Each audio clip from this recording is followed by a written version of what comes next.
You can't be serious, man. You cannot be serious! No, I'm not letting this go. I'm not going to have you sit opposite me and say that you didn't say something that I said you say. I have just reviewed last week's tape about you. Don't tap the table with that. I've just reviewed the tape of last week when you said, which you said you didn't say, that you were going to ask Hawthorn for compensation for injuries that you had received during your football career. I said, you said that, and you said, no, I never said that. And Rocket Rod, did he say that or not? Did he say that or not? Yep. Right, thank you, he did. Don't stop tapping the table.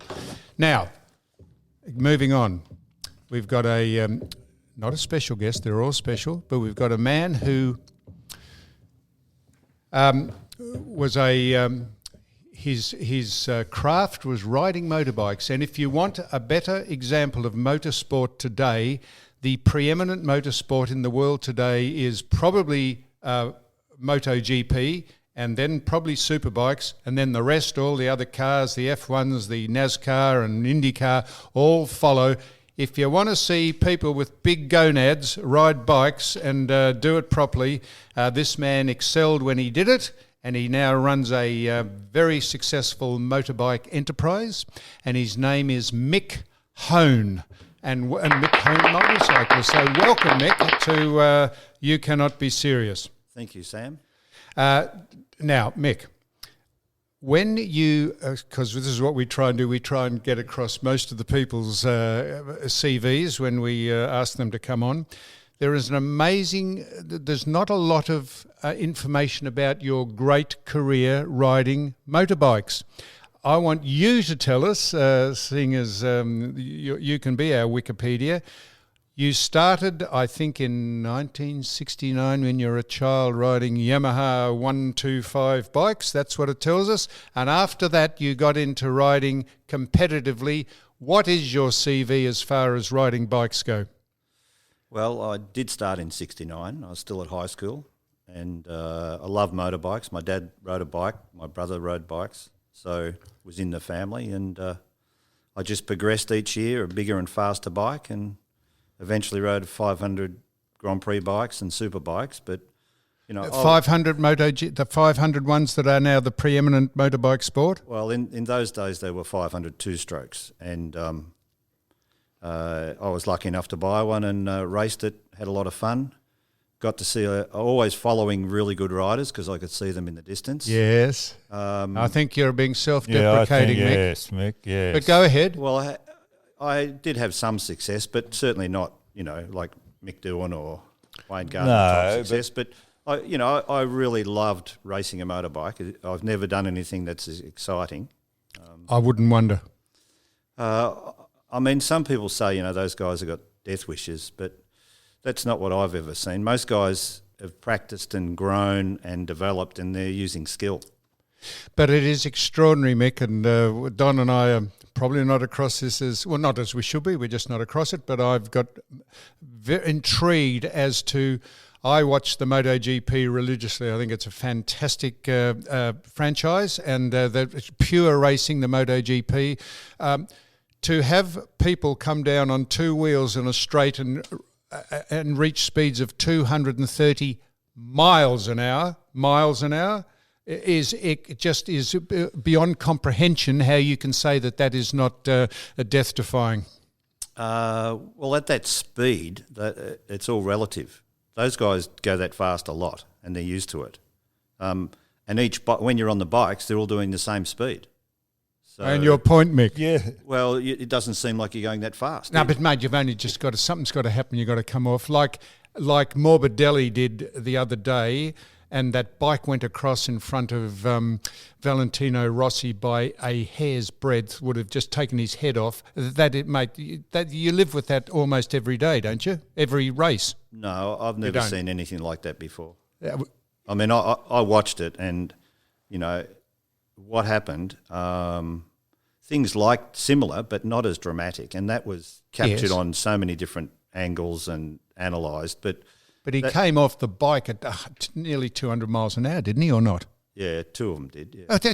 Falling off a bike at 200 miles, it's extraordinary. No one can comprehend that, Mick. It's probably safer than crashing an aeroplane, but you know. Well, no, I'll take that on People don't advisement. stop flying because they crash. I mean, you know, that the guys pit their skill, and what happened was an accident, and what happened afterwards was an incredible, lucky escape. Mick, you said skill. What about gonads?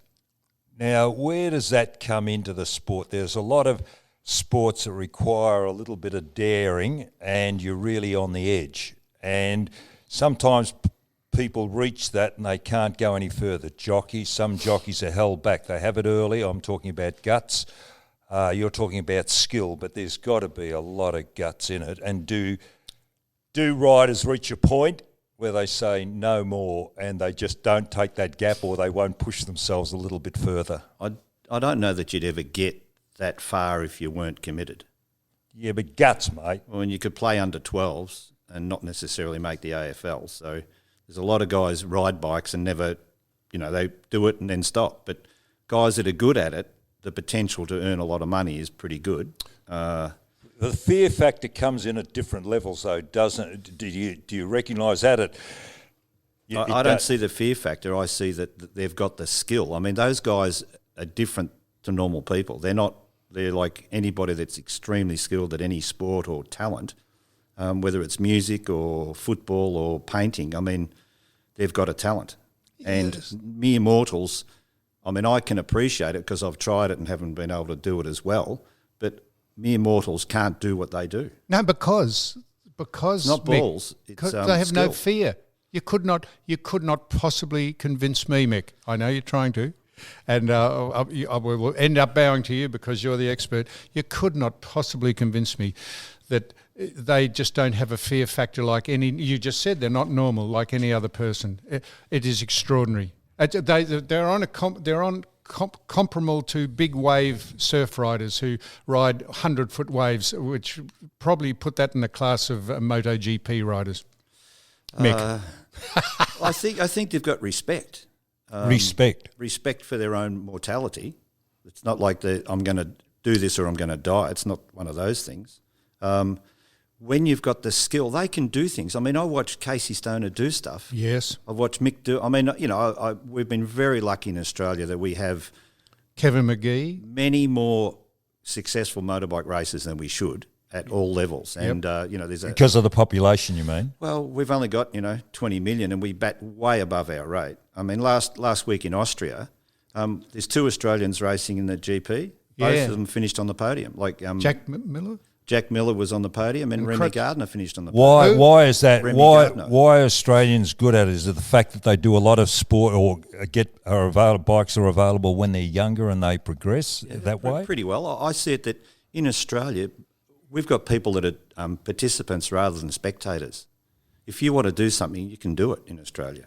And motorbike riders have got a whole lot of tracks. In some countries, they have one track and you can't ride on it. Whereas in Australia, when I was growing up, there was, half a dozen tracks in Victoria. You could go and practice, you could do this. If you wanted to do something, you could do it. So I presume Remy Gardner is Wayne Gardner's son? Yeah, Wayne's son, yeah. So there's Wayne Gardner, Kevin McGee, Mick Hone, Casey Stoner, Mick Doohan. They're just world-class bike riders in their day. Well, we've had them since the 50s, since they started Grand Prix. We had our first world champion in the 50s, and we've had a succession of them since. So, been really motorbike races out of Australia have been successful. So what is the difference? I think probably the marquee bike race is MotoGP 500. What is the difference between a 500cc motorbike and a superbike? Well, it used to be 500. It's now 1 litre. They've gone from 2 strokes to 4 strokes since they went MotoGP. It's 1,000cc, is it? Yeah, 1,000cc. That MotoGP is now 1,000cc. Yep. So it's incorrectly termed, is it? Well, it used to be 500 GP when they all rode 2-stroke 500s. Yes. And then probably 10 years ago they said we're going 4-stroke because the 2 strokes aren't relevant in the market anymore. Yep. They're not compliant with any emissions and things. So They went 4-stroke and they've just gone faster and faster since. So a 500 MotoGP bike is actually 1,000 cc's. Yes. Well, that's misleading, It's not 500. It's no longer anymore. called 500. isn't it? Oh, I stand corrected, Mick. So Mick Doohan started on, and Kevin McGee and all those guys are on 500. cc's, 500cc 2-strokes. half a litre. Yep. And now in MotoGP, since they've called it MotoGP, I see. it's become 1,000. And what are the super bikes now? They're bigger again. They're 1,000cc. So they're the same. Yep. So it's the next tier down, I presume, is it? It's not much money in it, or why did we have two parallel bikes? The VFA. I get you. So Yep. on the way up, you might race super bikes, and then if you are talented, you could get an opportunity. A lot of Australian guys have gone from superbike into MotoGP. Troy Bayliss, Troy Corsa, there's quite a few have had a chance in MotoGP. And then if they succeed, they stay there. If they're not, they go back. And some guys on the way back from MotoGP go to World Superbikes because it's the next level down and they can still be competitive as they get a bit older. A bit like Formula One and IndyCar. Yeah, or any of that stuff, yeah. So I presume, Don, the success of the bike brand, your Suzuki, absolutely Mr. Suzuki. Have you met Mr. Suzuki? No, Mr. O Suzuki's probably 90. Gone, is he? He's 90 or something now, so he doesn't come to Australia. Why did you go for Suzuki at the time? And how long ago did you start your association with them? Well, I opened my shop in November 79. And I remember it down the bottom of Albert Park, not Albert Park, Mont Albert, Whitehorse Road. Yeah, we used to call it Box Hill because nobody knew where Mont Albert was in those days. But I was racing Suzukis and I had a natural association with them. And why did you pick Suzuki to race? It was a good bike. I mean, they were all probably pretty good bikes, but I just seemed to like the Suzukis and got on with them. And there was an opportunity to open a Suzuki shop. And, we had great success in the last 40 years. We called it Mont Albert after no one knew where Box Hill was. It's just the perception of it being better. It's like the bloke who lived at Goat Hill and then he renamed it Angora Heights just because it sounded better. Well, now, Mick. Yes. Yes, Sam.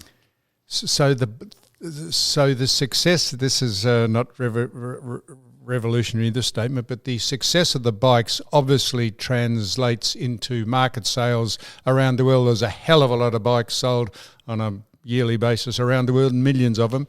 Of the bikes, there's Moto Guzzi, Aprilia, Honda, Ducati.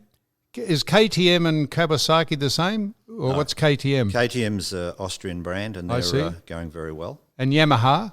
Yes. So they're fierce. The fierce competition is for market recognition, isn't it? Obviously, it's like cars, like NASCAR or anything. Yes. And which is the most popular bike? Mark Marquez rides a Honda. Honda, yes. Honda's traditionally been the number one. Has it? In the world. Some countries, for some reason, might have a brand that's more popular, but generally Honda is the biggest. Yamaha was next. Then Suzuki, Kawasaki. All Japanese. All Japanese. Yep. Why is that? Yeah. They make good products. Well, They make Do they affordable copy products. the European? Did they copy European initially? They certainly did. Yeah, a lot of things in Japan they copied and just made it better. They got really good quality control. But in the last 10 or 15 years, Harley Davidson's always been a player. But Triumph's come back, Ducati's come back. Harley Davidson don't race bikes, they do No, in America, they're pretty heavy. Yeah. Racing bikes. racing their bikes. Yep. Now you'll find this a very naive question, Mick. Now, is there a mathematical calculation, or is it just off the seat of your pants, if you like, how far you can lean a bike into the corners? Because, as I say, you come down the straight at 230 miles an hour, but if any motor racing, it's about getting around the corners and through the chicane and all that. How do you know how far you can lean the bike over? They lean it over so far that their knees and elbows touch on the inside, or is that just, do you just pick that up as you go? you do grow into it. You don't do that the first time you go riding. No. You're on really good bikes, you're on really good tyres. The thing that stops you sliding so much is the tyre and the suspension. If that's set up properly, you can lean over further and further, where a bike that's not set up will slip out. But is that a modernism, the sliding going around corners now? I go back to your day. Now, you wouldn't have had the protective equipment, am I right? You would have worn jeans, I suppose, football socks or something along that line, and you wouldn't have... the bikes wouldn't have been as quick. Did you lean your bikes then, or...? Yeah, we did. I might have worn footy socks under my leathers, but we still had to wear leathers when we raced. But the safety equipment has come on in leaps and bounds, with the introduction of Kevlar and carbon fibre. You see the guys crash and get up and walk away, where that never you'd wait for the ambulance to come in the old days. They have those little air balloons in their... they've got airbags in their jackets. Airbags in their jackets? They inflate if they crash. Do they inflate automatically, or do they have to pull something? No, it happens straight away. So when they... Well, they like an airbag? Yeah. It's like a cushion, so they don't break their bones. So they have a cord attached to their seat, do they? And we do that in horse.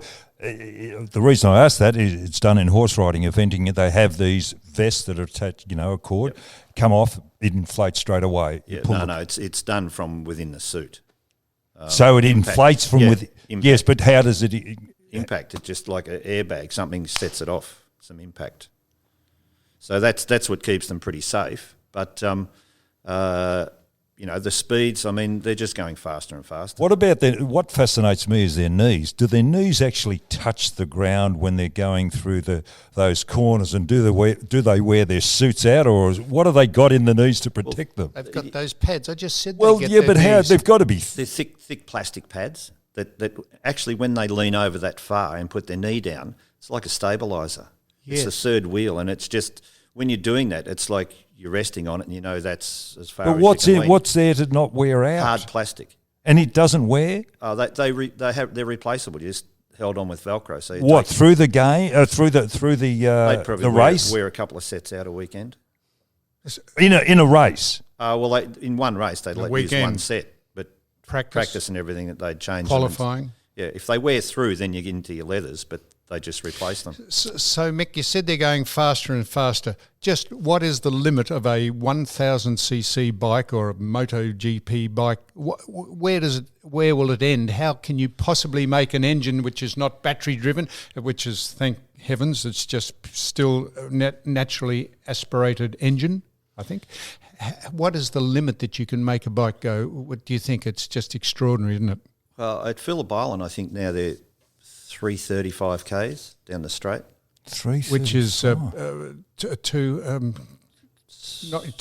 and something. Yeah, it's pretty fast. It's extraordinary. But what I understand is that the horsepower is the least of the problems. They've got more power than they can use. The tyres and the technology needs to be able to be developed to put it to the ground. So they've got that more speed than the riders can use. So they need to make it work better and stick, and then they can use it. Is any of this technology used on road bikes? A lot of it filters through. I mean, it's always amused me that in any form of motorsport, they don't have ABS. Braking system? No. On MotoGP, all the Grand Prix bikes, super bikes, they disable any ABS. It doesn't. So it's just how hard you can grip the rider can brake. brake harder than the ABS can work. Whereas for people that aren't as skilled, the ABS is a godsend because it makes them, a lot safer when they pull the brakes on too hard. So, the technology is on road bikes but isn't on race bikes. But a lot of the other stuff is the diameter of the tyres, the radial tyres, the suspension techniques, all that sort of stuff. So, Mick, you mentioned Phillip Island. Have you ridden on courses all around the world? And have you? And is Phillip Island, to your knowledge, regarded as one of the great attractions, or do we overblow ourselves a bit and think we're a bit more important than we are? I think Phillip Island's a fantastic circuit. I mean, the world? Yeah, they do. It is like for a racer, you can go to a track could be in Detroit in a car park, and you're racing around concrete barriers like they have at Surfers Paradise, where it's not a natural circuit. Yep. Bathurst is a natural circuit. Yep. Phillip Island is built and it goes around a natural area. There's no Geographical it's not topography. it's not in a housing estate or a car park or an airport. It's actually unique in the way it is. And when you ride around there, it is actually very pleasant. It's beautiful. A lot of tracks, you feel like you're in a slot and you're just looking at walls and stopping. But Phillip Island, the ocean, you go down that straight and you can't see anything but the ocean. Yep. Unfortunately, You wouldn't be concentrating on the ocean. Well, you got to watch where you're going, but it's very pleasant. It's very well produced television wise. The way every corner or every part of that straight is covered. Or I look at Albert Park and I'm amazed at how fantastic it looks from a helicopter shot when you see how narrow the land is from Albert Park across to the beach through Middle Park there or Albert Park. It's a little narrow strip of land, but with the city in the background, it just looks fantastic. But it's not such a great track to go around. It's not a natural circuit where Phillip Island... It's a hybrid track. Yeah, and Bathurst. I mean, it's like a beautiful road that's a racetrack. So who are some of the personalities, or who's the best rider going around today? I presume Marc Marquez, is he? Although he got banged up pretty severely a couple of weeks ago, didn't he? Yeah. He's had a lot of lucky escapes. When he was a young guy, I remember him racing at Phillip Island in the 600s, and he crashed like 4 or 5 times in practice. Because he just pushes the envelope? He just goes really fast. He is... So he's got no fear, Mick? Or he's stupid? No, I think he's just got great skill. He's a step above the rest. So he's the best going around? Yep. And Valentino Rossi probably was, but he's at the... is that right or not?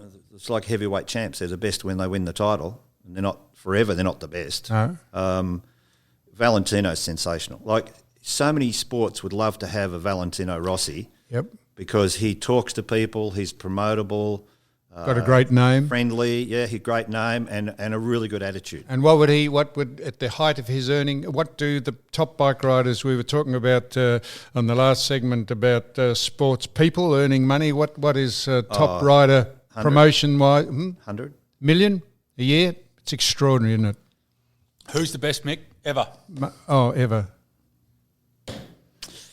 Lee Matthews, Gary Ablett. I mean, in an era, some guys are fantastic. Who do you think's the best? All of them. I mean, I look at Mick Doohan and what he did for a bloke that just came out of Surfers Paradise and rode a motorbike. He was fantastic, Wayne Gardner for his guts. Like they called him Digger because he just wouldn't give up. He was like in the trenches all the time. Casey Stoner, I remember talking to Wayne and Mick about it, and I said, is he, and they said, mate, he is just that good. The bike... Skillful. Everyone's tried to ride that Ducati, and they can't get on with it. Casey got on it and just smoked him. I mean, he just was in a different dimension, and he was sensational, So what are you saying, different riders for different bikes? And some, as they develop the tyres, some guys' techniques suit that type of tyre, and they happen to be in the magic moment where everything lines up and they go well. But, Hailwood was fantastic. I mean, there's been lots, Agostini, there's been lots of fantastic... Agostini, yeah. You can't say, who was the best full forward of all time. I mean, Plugger, I don't know. But you can have your favourite. Agostini... I know nothing, Mick, but Agostini would have to be... He's a bit like Fangio in the Formula One, mainly because he probably was the best when it started. 15 times world champion. He was a great rider. Who? 15 times. Agostini? Yep. Well, who's better than that? No, but Mick's saying... You're talking statistics or skill. Are you saying that it's a bit like a coach? The best coach doesn't necessarily win the flag. It comes down to cattle. In this case, it's a bit that the best riders seem to go the best, no matter what they're riding. Right. So is there a difference between the best person with the best stats and the best skill? Is there a difference? Yep. Well, if you didn't have the skill, how would you have the best stats? The machinery. How does a heavyweight win a world title? One punch and he's the world champion. Not Just 15 one lucky times. punch. Not 15 times, Mick. No, but Aggo had a 10-year period where he rode 350s and 500s. Okay. So he rode the only works MV Augustas. No one else had one. We're not disputing anything you say, Mick. We're just he was a intrigued great by rider, it. but he had a mechanical advantage as well. And who, from chatting to all your contemporaries, who are Valentino Rossi, a great personality, is he? Who are considered... Valentino's a great rider, but, he's nearly 40 and he's still doing it, so he's a great rider. Mick Doohan, fantastic. Like some Americans were fantastic as well. Kevin Schwantz was a great rider. Oh, yeah, Kevin, yeah. But Mick, I used to ask Mick, what makes him so good? And he said, well, nothing. I don't think they try hard enough. That's what he said. And I always amazed he'd get off the bike at the end and he'd take his helmet off and he wouldn't be sweating. That's Schwantz you talk about. No, Doohan. Yeah, right. And the other guys that get off, they have to carry them off the bike. They're stuffed. And he'd say they just don't train hard enough, And Mick was a fanatic. And what off the bike as far as fitness was went? very fit and mentally so strong. One of those guys you wouldn't never have to motivate. You'd have to wind him up. He'd figure it out and he'd be the best he could. So is there a jealousy amongst the teams? It's a bit like Formula One. Why the Formula One other cars don't pinch all the people who've made the Mercedes the number one car and poach them and cross-pollinate? Is there a jealousy between the motor team, the bike teams, or do they go get pinched and poached to try and... They do. There's a pecking order. But the best bike attracts the best riders. It's like Hamilton in the Mercedes. I mean, it's the best car. If you're not in that, it's going to be hard to win. He's the best driver and you put them together and you're very hard to beat him. So the best riders are attracted to the best bikes. So you're a devotee, I presume, of all motorsport, Mick. The Formula One seems to have, since they've combined the electric cars with they've just ruined the franchise, in my opinion. Oh, I think that's been the way for a long time. The ruination? Yeah, Formula One. I mean, you said it before in the intro, Sam. Motorbike riders are doing it. They're actually doing the business. They're racing and trying to win. Formula One, making an appearance. It's a contrived, concocted exhibition of wealth for no real benefit to the viewing public. It's become boring, and I used to love it. It's a giant gravy train. It is. And a lot of people earn a lot of money in it, so they don't want it to stop. But I heard Valentino Rossi talk one day, and he said that they wanted to get him into Formula One because they want that sort of character, and he's Italian and marketable, all that sort of stuff. Imagine him driving a Ferrari. How incompetent are Ferrari?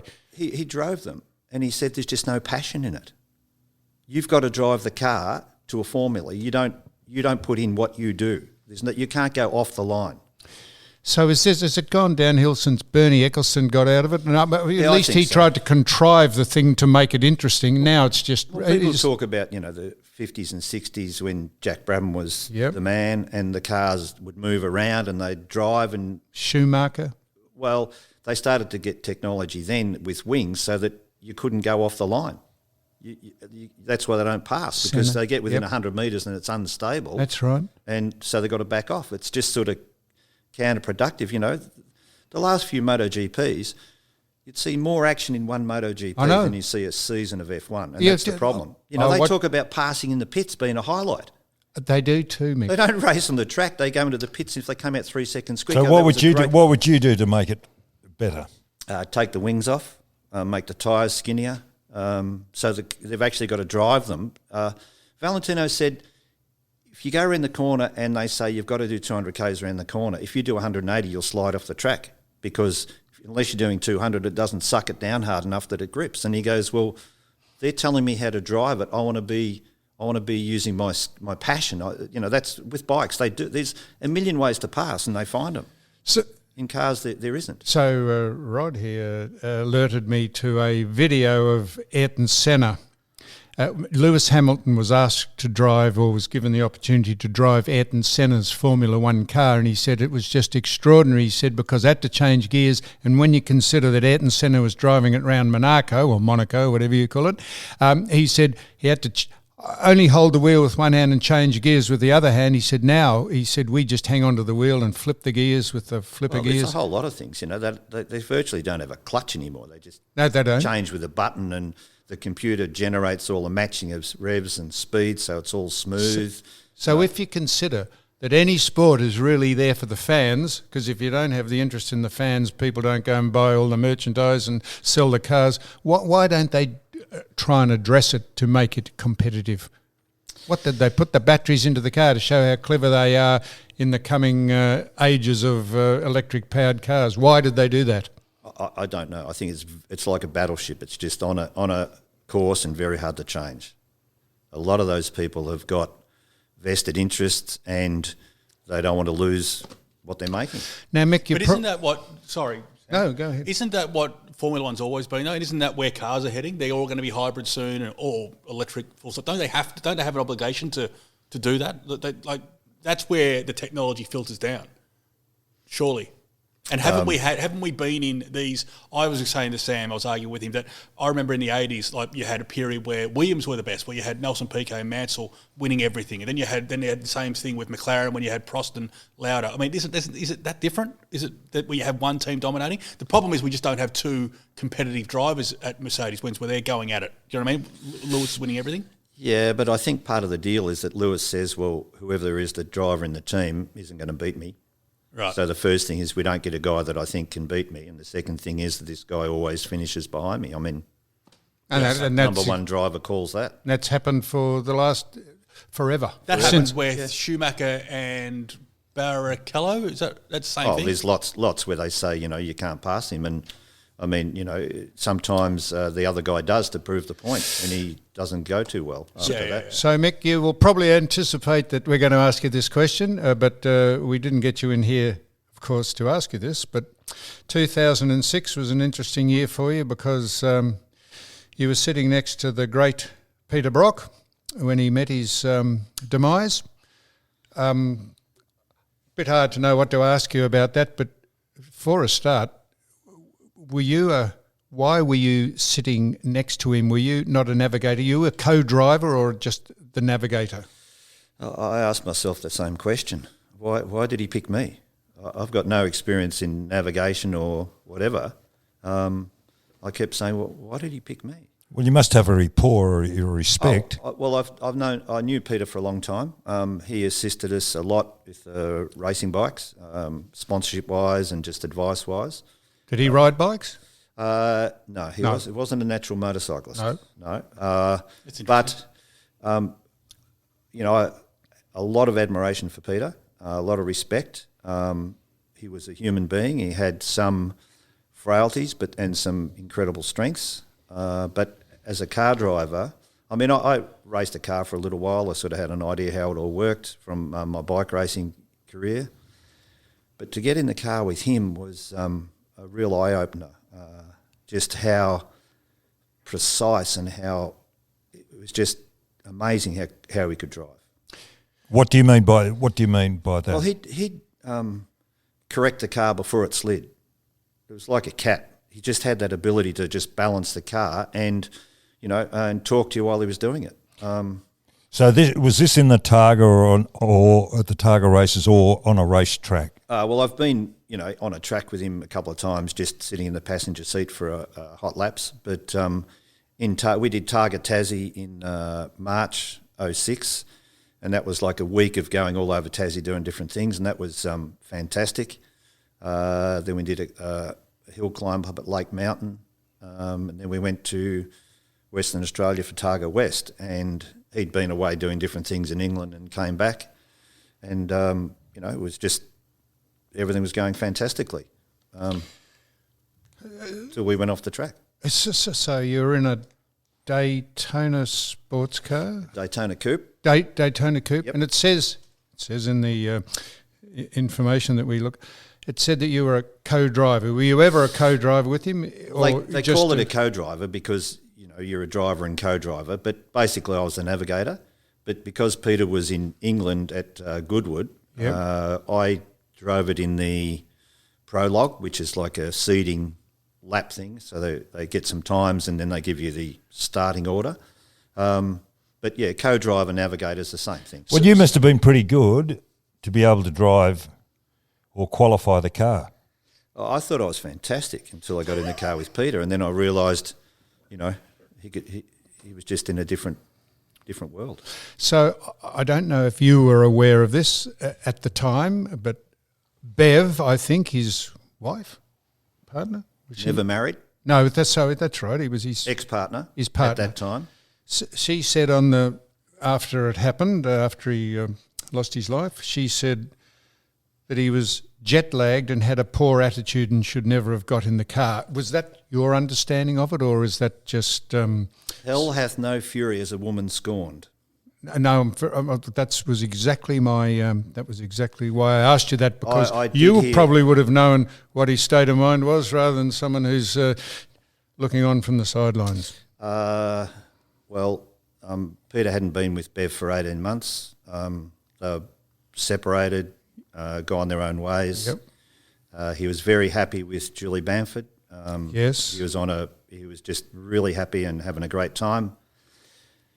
I did hear some competitors discussing the fact that he was jet lagged and whatever. Peter was a great traveller. Yep. He came back. He flew to Perth. We had dinner on the Thursday night. He looked $1 million. We did the first stage on Friday morning, and we were second fastest in a stage that would have suited the four-wheel drive rally cars rather than a V8 sports car. And it was wet and slippery. I mean, he was driving like he does, like Brock does. He just drove, fantastically. In the second leg, we were doing the same thing, and there was just one corner that was off camber, wet, whatever, slid off and hit a tree. I know this will sound did you just before it happened, did you have any inclination, did you see this coming, the accident, not his death, or did it just happened instantaneously? Well, I know that's say your convoluted question before your eyes. Did it go in slow motion? Yep, we were going backwards at 100 and whatever k's an hour off the road in the bush, and it was just it was over in an instant, but it seemed to take a long time. And I've never been in a plane crash, but I reckon that's what it would have been like.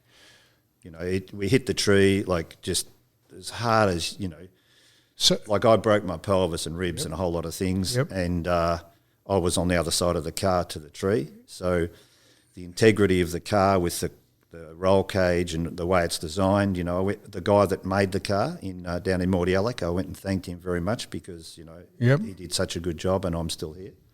But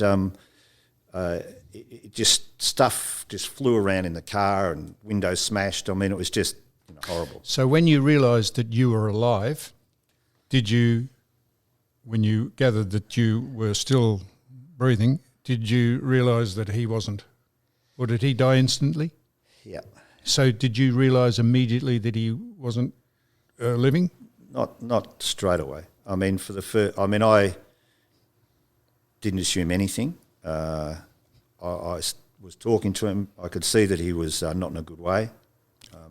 During the accident, incidentally, if you don't, I hope you don't mind us talking about this, but it's a while ago and it might be emotional to you. But just genuinely interested to know if you realised he wasn't going to make it, or didn't you realise that? At the start, I was talking to him saying, "Don't worry, we'll be okay."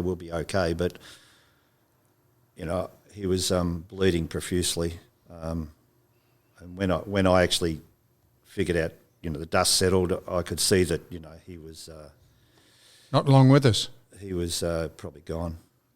And how long before the medical? How long before you received some assistance? You wouldn't believe it. I reckon 30 seconds. 30 seconds? I thought it'd be an eternity. Pulling on the door. I mean, we were in the middle of the bush and people just came out from behind trees that were watching it. And then the fellow competitors, they start 2 minutes behind us. So when we're off the road, the guy that was right behind us, they were there within 2 minutes. And I couldn't get out of the car because I broke and stuff, but they had to get the jaws of life and cut the roof off and lift me out the top. And I still thought I could, walk to the ambulance, but it was pretty hard. But yeah, it was just we hit the hardest tree, the hardest wood tree they ever make. What, Jarrah? No, it was worse. Carra. The mayor, some guy from Western Australia talked to us at dinner, and he said, "Look, just be careful out there. We got the hardest trees in the world." Whatever it was one of those. It just was like steel. Do you mind talking about it? No. Mick? I mean, there's not a day goes by I don't think about it. That's what I was just. My next question: does it still live with you? It does. I don't dwell on it, but if somebody asks me, I'm prepared to talk about it. I think that Peter deserves it. He was a great Australian. Did a lot of good things. There's questions about some things, but I'm still to get to the bottom of them. But to me, he was a fantastic guy, an exceptional car racer, and a visionary. He had lots of good ideas. He had that. Speaking about that, he had some. He had that extraordinary controversy with having crystals or magnets or something that he Energy polarizer. What was that about? Did he Polarizer, yeah. put in cars, or did Holden, Tirana or Holden take the energy polarizers or whatever they're called? What was all that about? Oh, it's just a track he went down. Or He had a guru that was influencing him, and for mechanical type people, stuff like that doesn't mean anything, But somebody says you rub this on your hand and it makes the pain go away and it works. You go, well, that works, but whether it makes it go away or you think it does, if it works, it works. That's it. I've got. You've got a polarizer on your No, wrist. I've got an Ekin bracelet that's got a magnet in it, and someone said this actually neutralises the Ions. Ions, and I said really, and it is absolutely, what do you call that? A Placebo. placebo, the placebo effect. And I said, why do you wear it? I don't know. So someone said it's good for you. Yeah. Well, I mean, Pete was he was into alternate things, and that was one thing that amazed me. Like, we spent a week driving around Tasmania next to each other, doing half a dozen to a dozen race stages a day, but the rest of the time transporting to the next stage. So we'd talk about stuff and look out the window, and he was just besotted with stone walls, and we'd go past farmhouses because he had a farm up at St Andrews and he wanted to put a stone around the fence, around the gate, and he's looking at all the different options and the stone shapes and the styles. And While you're racing? No, well, we're just transporting along, we're just shooting the breeze, and it just was really strange. I remember being with him in 2005, for Sandown. He was the co-driver with Scafie. Yep. And I happened to be in the pits. And whenever we walked from the pits to anywhere, it was like being with Elvis. It was just amazing. It was like a Pied Piper. People just waited just absolutely all over him, but he was so good with all his fans. He was a superstar. Like, he was one of the untouchables in sport. I probably like to think that I've learnt some good things from Peter, and one of them is respect for other people.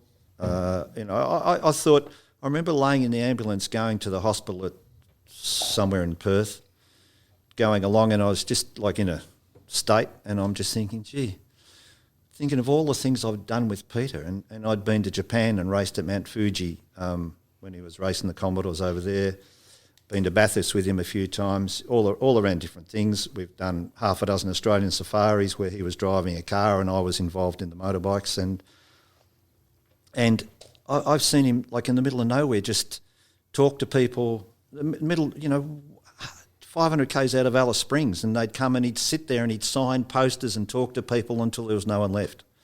And he was always he was critical of the younger V8 supercar guys, where they go and hide in the trailers, they don't want to give back, and he said these guys don't realise the fans are the ones that make them relevant. He said that to me. He compared them to triathletes. He said they were just becoming robots. They were just these, Yeah, and he like, even people, I remember at Sandown, at the Sandown 500s or whatever they used to have, and some guy came along at the end of the day, and I think he'd had a few drinks, and he was giving Peter a bit of lip.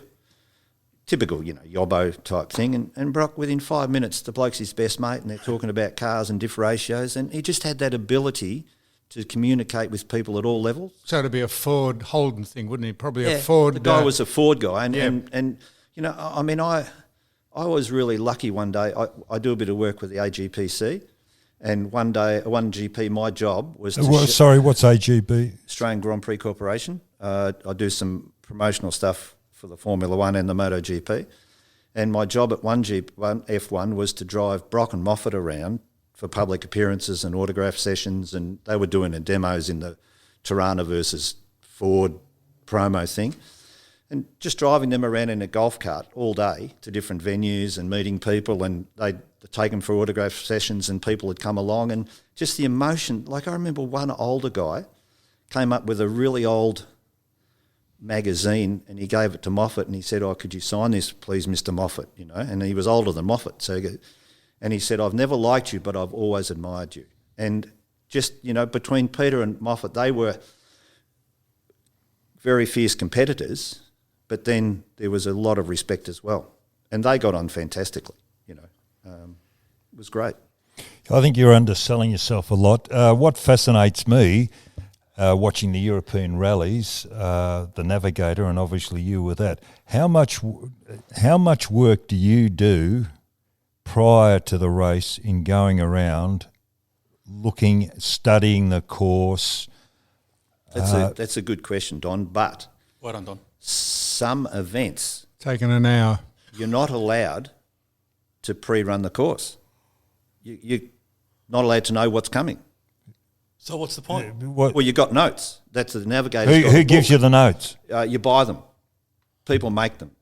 The people who plot the course, rally type people, they'll give you the notes, and there's a format. Does everyone have the same? No, there's a couple of different options, different styles, but you can choose whatever you want. You cannot run the event without notes. You can close the book and Peter could just drive how he'd drive, but I could tell when I got the synergy of reading the notes to his speed, it was like music. Hang on, what do you? I don't understand. Well, you've got to tell him what's coming up. He can't see. That's what I mean. But if you don't plot the course and go out and say, we've got a break I look here, in the book and it says 100 metres turn right, 200 metres turn left, but in a code and from a 1 to 9 grading of corners. Yeah, that's what So a 1 is pretty well straight on, and 9 is 180 degrees. So he knows the type of corner coming from the number.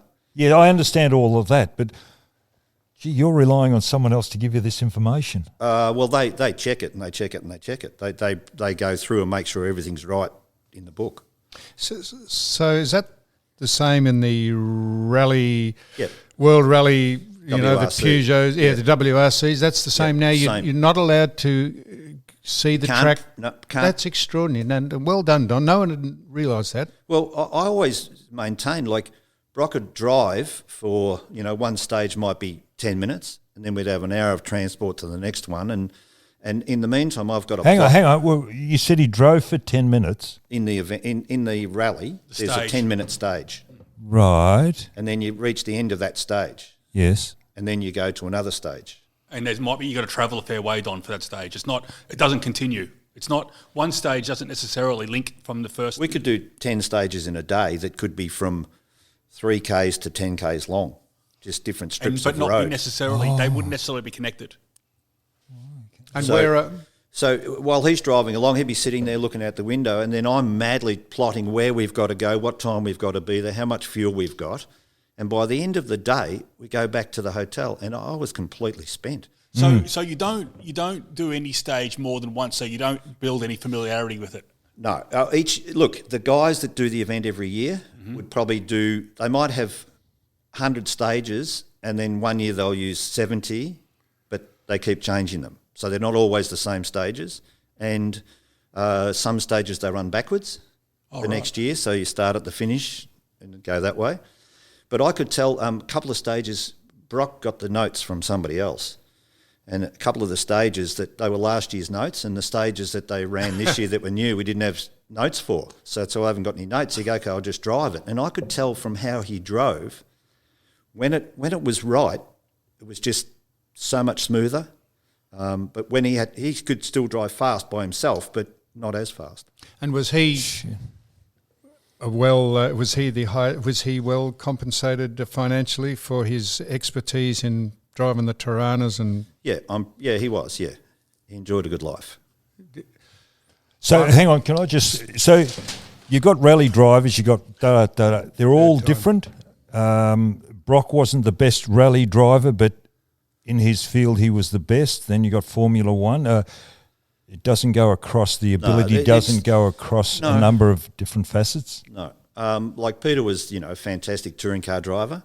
Don't know if he ever transcended into Formula One or open wheelers, but other people weren't such a good touring car driver but excelled in open wheelers. So there is some sort of difference in their skill level. Speaking of well remunerated, what's going on with Schumacher?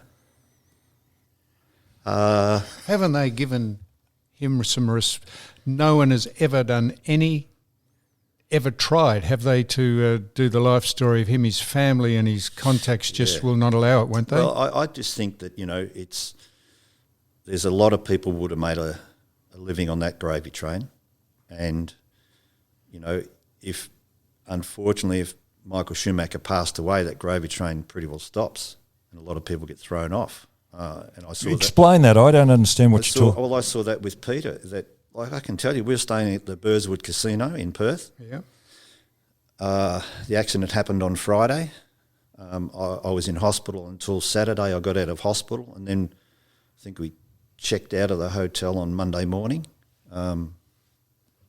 And all the pre-arranged payments had been cancelled. As soon as he was passed away, everything got shut down. So they said, well, you can't leave, you've got to pay. And I said, well, I said, no, it's nothing to do with that. You've got to pay because you stayed in the room. So, wow. And then, Peter had personal assistants, he had other arrangements, and basically the wheels fell off everything. Like they didn't have a job on Monday because he wasn't there, and that's how it worked. And, mortgages and contracts and a whole lot of heavy-duty stuff, So with Schumacher, I imagine a much higher level of earning for the people on the train as well as him driving it. But so if he's not the driver anymore, a lot of people haven't got a job. They hardly ever mention Schumacher on the Formula One discussions, how he's going, what his progress is. It's just as though... I think that's the wishes, Yes, I know, but it's amazing that besides all those wishes, they never leave too many other people alone. No, it's a lot of respect, I think. A lot of respect. Righto. Can I ask a layman question? I was going to buy a bike. I noticed you rode one in today. I worked next door to an accountant who raced them, and he said... Don't buy one, Don, please. And that's exactly what he said to me. He said, I raced them, but I'd never ride a bike on the road. Yet you rode a bike in here today. What do people do on the road when it comes to riding bikes? Ride very safely. How do you do that? Always allow for other people to do stupid things and give them plenty of room. I would have thought, my experience, riding a horse would have been more dangerous than riding a motorbike. Well, that's what I tried to get to you earlier about guts and, the adrenaline rush and whatever else. It's all relative to different sports and different things. That's why I was trying to press you. You've got to have... when I say skill or talent, it's a combination of things. You've got to have guts and you've got to have, a bit of go in you. But, whether you ride a horse or ride a motorbike, how close do you want to go to the edge? Now, Mick, my great philosophy is that they shouldn't have speed limits for motorbikes on the road. Just let them ride as quick as they like because they'll end up killing themselves. Temporary Australians, is that the one? They go past... I live on the top of a high-rise building on the freeways and they go down there at 150, 60 k an hour down there. I should just let them go and do what they like. Bikes, crazy people do. They probably do that in cars. Yeah. You probably hear the motorbikes more because they make more noise. But there's plenty of crazy people doing crazy things. Well, now, Mick, I wasn't going to make this about me, but one of my great photos. I used to drive a Lamborghini, race it. And my great photo of all time, I have it in a prominent position at home, is me standing on the third tier of the podium at, it was called the Nations Cup. Brock won it at Albert Park. Monaro.